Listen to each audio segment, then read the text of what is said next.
टीपू सुल्तान मैसूर के सुल्तान हैदर अली के सबसे बड़े बेटे थे। सन 1782 में वो अपने पिता की मृत्यु के बाद सिंहासन पर बैठे थे। शासक के रूप में उन्होंने अपने प्रशासन में कई नवाचारों को लागू किया था। अंग्रेजों के खिलाफ उन्होंने फ्रांसीसियों के साथ मिलकर इस संघर्ष में अपने पिता की नीति को जारी रखा। उन्होंने अंग्रेजों के खिलाफ कई युद्ध लड़े और राज्य की पूर्ण रूप से रक्षा भी की। आइए इस वीडियो के माध्यम से टीपू सुल्तान, उनके जीवन और कई रोचक तथ्यों के बारे में जानते हैं। टीपू सुल्तान मैसूर साम्राज्य के एक प्रसिद्ध शासक थे। वे ईस्ट इंडिया कंपनी के खिलाफ युद्धों में अपनी बहादुरी और साहस के लिए जाने जाते हैं। उन्हें अंग्रेजों के खिलाफ अपनी प्रखर लड़ाई के लिए भारत का पहला स्वतंत्रता सेनानी माना जाता है। उन्होंने सुल्तान के शासन के तहत क्षेत्रों को जीतने की कोशिश की थी। मैंगलोर की संधि, जिसने ईस्ट इंडिया कंपनी के साथ दूसरे एंग्लो मैसूर युद्ध को समाप्त करने के लिए हस्ताक्षर किए थे, वह आखिरी मौका था जब एक भारतीय राजा ने अंग्रेजों के साथ नियमों को ध्यान में रखकर एक संधि की थी। उनके पिता के फ्रांसीसियों के साथ राजनयिक और राजनीतिक संबंध भी थे। इस प्रकार टीपू सुल्तान को एक युवा व्यक्ति के रूप में फ्रांसीसी अधिकारियों से सैन्य प्रशिक्षण भी मिला था। शासक बनने के बाद अंग्रेजों के खिलाफ उन्होंने फ्रांसीसियों के साथ मिलकर अपने संघर्ष में पिता की नीति को जारी रखा। उन्होंने अंग्रेजों के खिलाफ कई युद्ध लड़े, अपने राज्य की पूर्ण रूप से रक्षा की और चौथे एंग्लो मैसूर युद्ध में लड़ते समय उनकी मृत्यु हो गई। आइए जानते हैं उनकी जीवन शैली और उनसे जुड़े कुछ अन्य रोचक तथ्यों को। 10 नवंबर 1750 में टीपू सुल्तान का जन्म देवनहल्ली शहर यानी बेंगलुरु, कर्नाटक में हुआ था। इनके पिता हैदर अली दक्षिण भारत में मैसूर साम्राज्य के सैन्य अफसर थे, जो कि सन 1761 में मैसूर के वास्तविक शासक के रूप में सत्ता में आए थे। हैदर अली पढ़े लिखे नहीं थे, परंतु तब भी उन्होंने अपने बेटे टीपू सुल्तान को शिक्षा दिलवाई।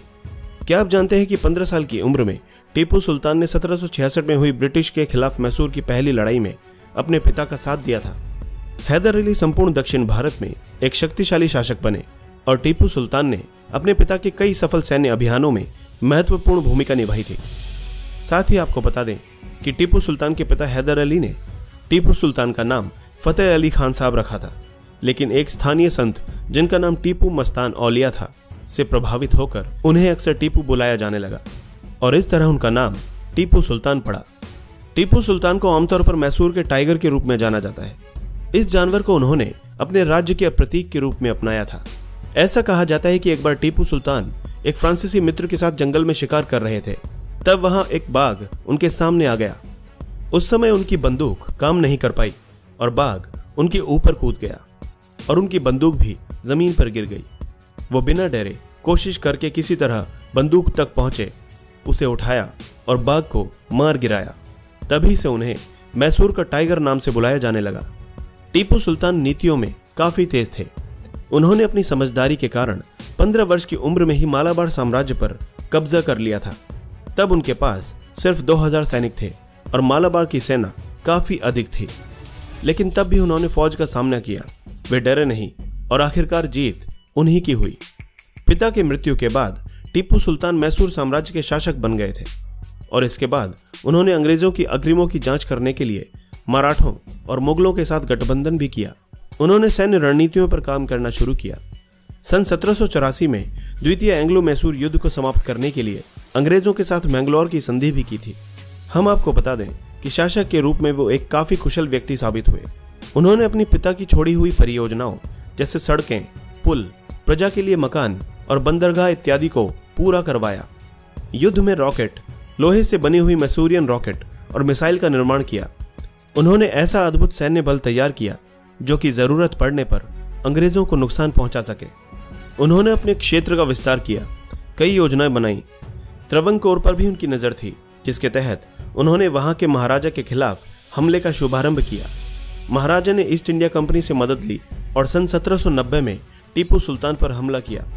यह लड़ाई तकरीबन 2 वर्षों तक चली और सन 1792 में श्रीरंगपट्टनम की संधि हुई, जिसके कारण मालाबार और मैंगलोर को मिलाकर टीपू सुल्तान को कई प्रदेशों को खोना पड़ा। कई प्रदेशों को खोने के बाद भी टीपू सुल्तान अंग्रेजों के खिलाफ चुप नहीं बैठे। सन 1799 में ईस्ट इंडिया कंपनी ने मराठों और निजामों के साथ मिलकर मैसूर पर हमला किया। यह चौथा एंग्लो मैसूर युद्ध था, जिसमें अंग्रेजों ने मैसूर की राजधानी श्रीरंगपट्टनम पर कब्जा कर लिया था और टीपू सुल्तान की हत्या कर दी। टीपू सुल्तान की तलवार का वजन लगभग 7.5 किलो था और तलवार पर रत्न जड़ित बाग बना हुआ था। ऐसा कहा जाता है कि आज के समय में उनकी तलवार की कीमत लगभग 21 करोड़ रुपए है। क्या आप जानते हैं कि फ्रांस में बनाई गई सबसे पहली मिसाइल के आविष्कार में यदि किसी का सबसे अधिक दिमाग था तो वो स्वयं टीपू सुल्तान और हैदर अली थे। उन्होंने जिस रॉकेट का आविष्कार किया था वो आज भी लंदन के एक म्यूजियम में रखा हुआ है। हम आपको बता दें कि अंग्रेज इसे अपने साथ ले गए थे। टीपू सुल्तान ने बहुत ही कम उम्र में शूटिंग, तलवारबाजी और घुड़सवारी सीख ली थी और यही कारण था कि उन्होंने अपने पिता के साथ युद्ध में 15 साल की उम्र में ही भाग ले लिया था। टीपू सुल्तान को बागवानी का काफी शौक था।